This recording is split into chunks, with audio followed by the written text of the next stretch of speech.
Elle est très contagieuse. Il va y avoir nécessité de décontaminer l'environnement.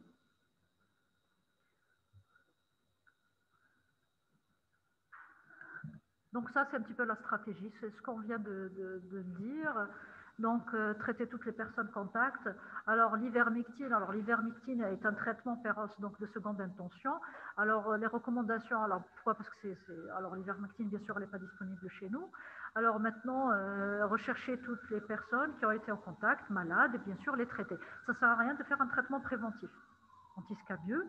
Alors, puis enfin, chez l'enfant, alors on peut préconiser donc une éviction scolaire jusqu'à 3 jours après le traitement. Alors c'est une maladie très contagieuse. Donc par mesure de précaution, on évite donc le contact étant donné que ça peut être responsable d'épidémies donc communautaires. Alors, devant un prurite persistant, au-delà de 8 jours, donc voire 15 jours après. Alors, premier diagnostic à évoquer, c'est l'éventualité d'une réinfestation. D'accord? Alors, vous avez bien sûr à côté tout ce qui est irritation. Alors, tout ce qui est prurite n'est pas gale forcément.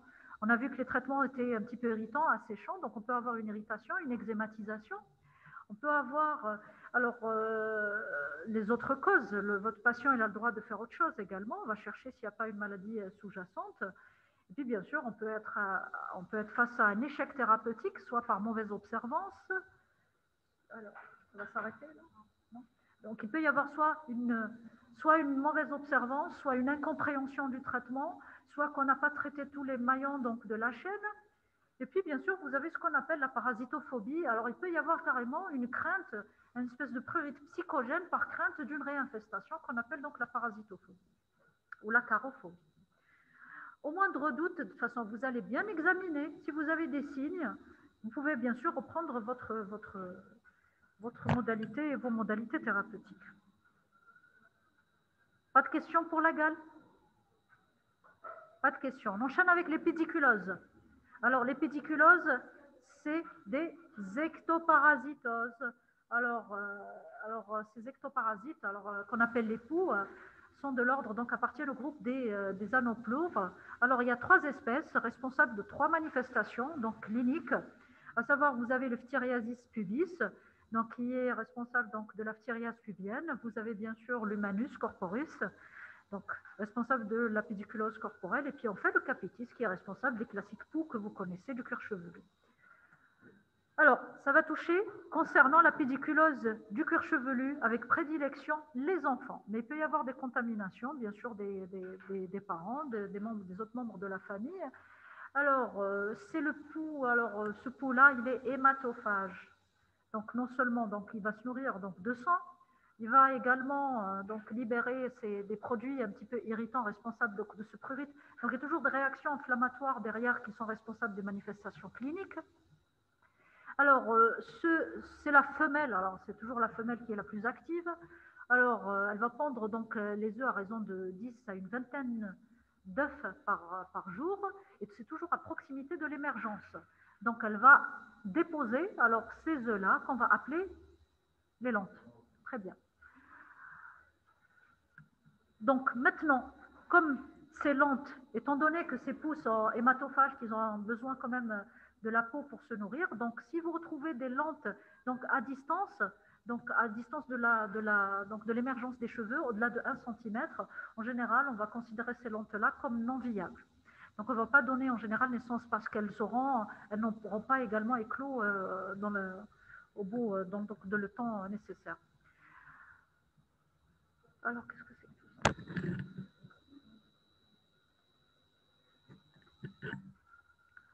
Alors, il n'y a pas beaucoup de poux en général sur un cuir chevelu. Alors, c'est de l'ordre, comme je vous disais, donc d'une dizaine à une vingtaine.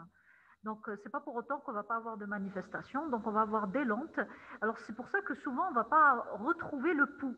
On aura beau examiner, donc le diagnostic se posera en général sur non pas la présence de pouls, mais sur la présence de lentes. Alors souvent, c'est sur les lentes qu'on va poser le diagnostic. Donc il faut savoir reconnaître ces lentes-là. Qu'est-ce qu'elles ont de particulier, ces lentes? Donc je vous disais, elles sont alors appendiculées à votre cheveu, à son émergence. Et qu'est-ce qu'elles ont comme caractéristique? Surtout,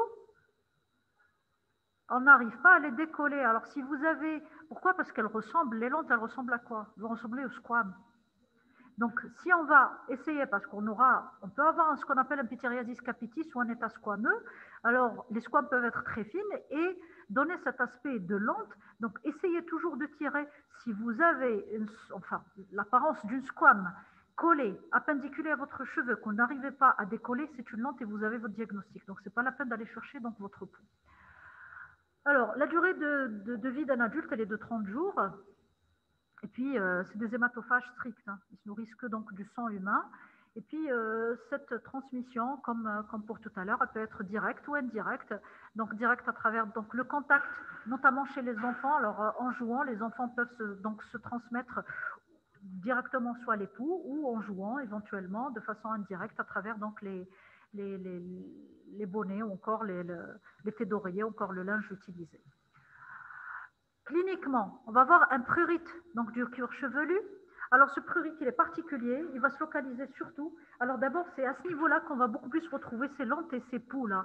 Donc au niveau de cette région occipitale, c'est pour ça que les lésions sont souvent, en général, rétro-auriculaires et descendent parfois au niveau de la nuque. Donc c'est à ce niveau-là, si vous avez quelqu'un qui se présente avec des petites excoriations, un prurite au niveau du cou, de la nuque, votre premier réflexe sera d'aller examiner le cuir chevelu à la recherche donc d'une pédiculose. On peut avoir des lésions un peu croûteuses, surinfectées.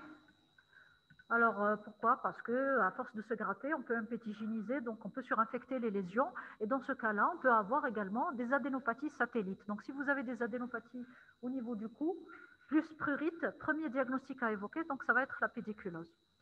Alors, comme je vous disais tout à l'heure, donc le diagnostic se fera principalement donc, sur la présence de ces lentes-là, alors qu'elles sont beaucoup plus faciles à mettre en évidence, notamment au niveau de cette zone rétro-auriculaire. Alors là, vous avez des lentes et là, vous avez un pouls. Alors le pouls, il est bien accroché aux cheveux. Alors vous voyez que là, il y a beaucoup de lentes par contre. Elles peuvent être nombreuses comme elles peuvent être peu nombreuses. Donc il faut aller les chercher, surtout au niveau occipital et rétro-auriculaire.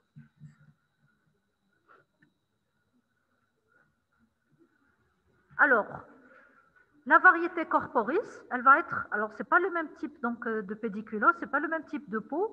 Alors là, vous avez donc le corporis qui va être responsable de la pédiculose corporelle. Alors, elle est beaucoup plus rare. Pourquoi? Parce qu'elle va toucher vraiment des personnes très, défavorisées. Donc, c'est plus, on va dire, la pédiculose, on l'appelle la pédiculose des vagabonds. Alors, donc, c'est avec une hygiène défectueuse. Donc, elle est de transmission interhumaine ou directe ou indirecte à travers surtout les vêtements, étant donné que ces poux-là vont se localiser au niveau des vêtements et au niveau des plis de ces vêtements-là, contrairement à tout à l'heure, donc où le pouls va venir donc s'accrocher au niveau du cheveu. Alors, ce pouls-là va circuler surtout le soir. Et puis, comme il est hématophage, il va donc se nourrir et de nouveau donc se réfugier au niveau donc des vêtements, au niveau donc de ces plis, de ces replis, et pondre les œufs donc à ce niveau-là et au niveau des fibres textiles, et non pas au niveau de la peau. Cliniquement, donc on va retrouver toujours des signes indirects. D'abord, vous avez bien sûr votre prurite, et puis vous avez les signes donc de grattage. Alors, les signes de grattage vont être disséminés, comme on l'a dit tout à l'heure, non pas comme pour la gale, étant donné que c'est des diagnostics qui vont se rapprocher. Donc, on va retrouver donc des signes de striation, de grattage, parfois hémorragiques, impétigénisés, et puis donc des manifestations dites indirectes. Et puis, vous avez un signe particulier qu'on appelle la leucomélanodermie des vagabonds, c'est-à-dire il va y avoir coexistence de lésions récentes, nouvelles, avec des lésions anciennes. Les lésions anciennes vont cicatriser, donner donc des lésions mélaniques, hypomélaniques ou encore hyperpigmentées, associées donc à ces lésions donc récentes ou nouvelles de grattage. Alors, par contre, là, le diagnostic sera, donc là, par contre, vous allez déshabiller, vous allez examiner surtout les vêtements, vous allez rechercher donc la présence de ce pouls corporis. Alors, le problème avec ce pouls-là, c'est qu'il peut être responsable de transmission d'infections bactériennes. Alors, vous avez ce qu'on appelle la fièvre des tranchées, vous avez le typhus, la rachétiose, et puis enfin, vous avez donc la fièvre récurrente Alors, les borrélioses également. Donc, c'est comme, alors c'est un arthropode, c'est comme une petite araignée, c'est comme les tiques. Donc, il peut être responsable de ces infections-là qu'on peut retrouver également. Alors, la rickettsiosis, vous savez ce que c'est? Elle est transmise, je connaissais la tique. Donc, ça peut être transmis également par les tiques. Donc, le problème de ces pédiculoses-là, il est là. Donc, on peut, alors, ça peut donner même des tableaux d'endocardite secondairement, de septicémie. Donc, on fait attention. On ne peut pas enlever. Alors, sinon, vous laissez. Ce qui est en haut, là, vous essayez d'enlever tout ce qui est en haut. Ouais, faites monter tout ce qui est en haut. Ouais, comme ça. Alors, vous avez. Oui, sinon, ça ira. Oui, allez. Ok, merci. C'est pas grave. C'est juste pour ne pas même. Donc, on termine avec le pubis. Merci. Alors, donc c'est pour. Donc, cette pédiculose, elle est diophthyrus, donc dit inguinalis ou pubis. Alors, elle va être responsable d'un prurite donc pubien, parce que le maître symptôme, ça va être le prurite, les lésions de grattage. Alors là, par contre, bien sûr, on va avoir des signes d'impétigénisation, des adénopathies, un état inflammatoire qui peut accompagner. Et là, par contre, le pouls, il ne va pas circuler, comme on l'a vu pour le reste. Il va être donc localisé au niveau et appendiculé au niveau du poil. Donc, il va rester collé au niveau du poil pubien et puis se nourrir secondairement. Alors, les lentes peuvent également être visibles, elles sont collées. Alors, c'est un petit peu comme pour les poux du cuir chevelu. Le problème avec ce type cette parasitose-là, c'est qu'elle peut s'étendre au reste. Il n'est pas spécifique que de la région génitale. Donc, toutes les zones pileuses peuvent être secondairement infestées par ce pédiculus donc inguinalis. Alors, on peut retrouver donc les aisselles, on peut retrouver le thorax. Alors, vous voyez que là, ce n'est pas toujours évident. Donc, il faut aller, si on a des lésions de grattage, on va chercher, on va examiner de près. Et puis, on peut avoir tout ce qui est cils. Alors, le problème, c'est qu'on peut avoir même des blépharites. Alors, c'est rare, c'est exceptionnel, mais on peut avoir des poux au niveau des cils. Alors, au niveau des poils, alors des sourcils, du nez, des oreilles. Donc, toutes les zones pileuses peuvent être touchées par ce pouls-là. Et même le cuir chevelu, ce qui reste rare, mais peut être touché secondairement donc, par ce pédiculus inguinalis. Donc, comme je vous disais tout à l'heure, donc il ne va pas être mobile. Celui-là, par contre, il va rester localisé donc au niveau de l'émergence du poil. Et puis, la femelle va pondre, bien sûr, ces œufs-là. Alors, la phthiriase est également considérée comme étant une IST. D'accord? Donc, comme pour la gale, donc on considère. Alors voilà, vous avez. Donc là, vous allez avoir vos poux, là, ils sont bien collés à vos poils, et là, vous avez des lentes. Alors, si vous avez comme ça une blépharite, une inflammation donc de la paupière, alors vous avez l'impression que c'est des squames. Alors, ça existe, c'est rare, mais ça existe. Donc, pensez à une pédiculose secondaire. Concernant le traitement, donc on va utiliser, les shampoings sont peu efficaces. Donc, tout ce qui est poudre, shampoing, donc on évite. On va privilégier plutôt les lotions qui permettent donc une application homogène sur le cuir chevelu. Alors, là, vous avez, normalement, c'est un tableau. Alors là, vous avez tout ce qui est donc classe thérapeutique, donc utilisé en matière de. Alors, il y a beaucoup de produits donc disponibles. Il y a ce qu'on appelle des produits asphyxiants, et puis il y a des produits qui sont à base d'insecticides. Donc, c'est les deux types de produits. Alors, pour le cuir chevelu, donc on va privilégier donc un produit, alors en fonction des contre-indications insecticides ou non. Donc, c'est donc sous forme de solution ou de lotion. Donc, il sera appliqué. Donc, d'abord, vous allez confirmer, bien sûr, votre diagnostic par la présence soit de lentes ou encore de poux. Et puis, on va réexaminer. Pourquoi? Parce que c'est une application, normalement. Mais à J2, vous allez devoir réexaminer votre patient. Alors, le problème avec ces produits-là, c'est qu'ils ne sont pas toujours, ils ne viennent pas à bout de votre pédiculose. Alors, souvent, ce qu'on demande, c'est de refaire une semaine après. Maintenant, dans l'idéal, on doit donc réexaminer à J2. Maintenant, si on a toujours des poux, je ne parle pas des lentes, parce que les produits peuvent être actifs sur la lente. Et la lente a besoin d'une semaine pour éclore. Donc, on attendra de voir s'il n'y a plus de poux. Mais maintenant, si au bout de 2 jours, on a toujours la présence de pouls, c'est que votre produit n'a pas tellement été actif, donc on devra changer la classe thérapeutique. Et puis maintenant, si au bout de 12 jours, on n'a toujours pas d'effet thérapeutique, donc il faudra changer de classe et puis chercher un effet dit lenticide. Alors, ces produits-là, je ne sais pas si vous les connaissez, ils vont vous mettre, voilà, action sur les lentes, action sur le pouls. Parfois, il y a les deux actions. Donc, en fonction de cet effet-là, vous allez appliquer ou rappliquer votre produit. Parce que si vous avez toujours la présence de pouls, au bout d'une semaine, ça veut dire que votre traitement il a été inefficace, tout simplement.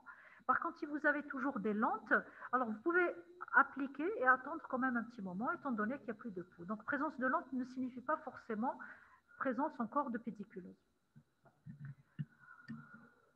Alors, le traitement de choix, ça va être ce qu'on appelle le malathion.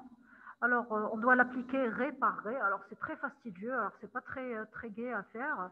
Et puis, on devra laisser le produit pendant 12 heures et laver le lendemain par un shampoing donc doux. Alors, avant, nos grand-mères, elles faisaient espèce de peigne alors imbibé de vinaigre. Pourquoi? Parce que ça permet de décoller un petit peu les lentes. Donc, et puis, éventuellement, on pourra refaire donc, ce traitement-là après 7 à 10 jours, afin donc s'il y a des lentes encore vivantes, oui, allez-y. Oui. Maintenant, il y a des techniques physiques qui ont été proposées. Dire voilà, vous devez raser les cheveux et tout ça, c'est pas toujours évident. Alors, merci. Donc, on va utiliser beaucoup plus des démêlants, on va utiliser donc des produits adjuvants afin surtout de décoller les lentes. Parce que l'action doit se faire à la fois chimique et doit se faire en contrepartie de façon mécanique afin de diminuer cette charge donc, parasite.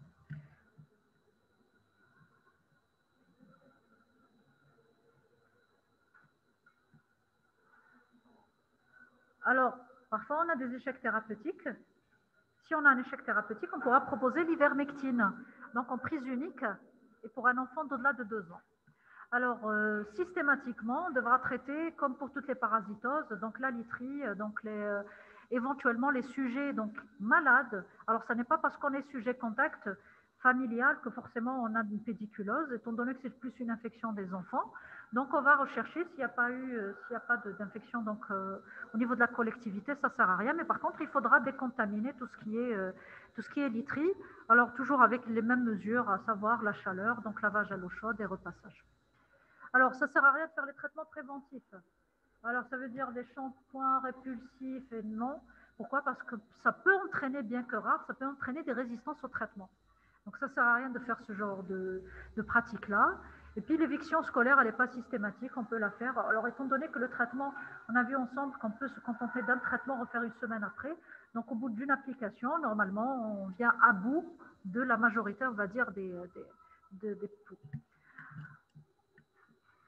Alors, l'examen, maintenant, il faudra examiner la fratrie. Alors, souvent, les mamans, elles sont très sensibilisées à ça. Donc, on va demander à la maman, éventuellement, ou à la personne qui s'occupe, par exemple, d'une collectivité, d'examiner donc minutieusement les autres personnes. Alors, pour la pédiculose corporelle, donc, normalement, on désinfecte le linge. La désinfection du linge devrait suffire. Pour la psoriase inguinale, par contre, elle fait appel au même traitement donc utilisé pour la pédiculose donc du cuir chevelu. Et puis, comme ne pas oublier, c'est une IST. Alors, une IST, quand on parle d'IST, bien sûr, il faudra rechercher, bien sûr, les habitudes. Il faudra interroger votre patient et rechercher éventuellement, selon donc les habitudes de votre patient, une autre IST qui pourrait être associée, étant donné ce caractère sexuellement transmissible. Alors ça, c'est un petit récapitulatif. Donc, c'est les mesures, c'est ce qu'on vient de voir ensemble. Est-ce que vous avez des questions?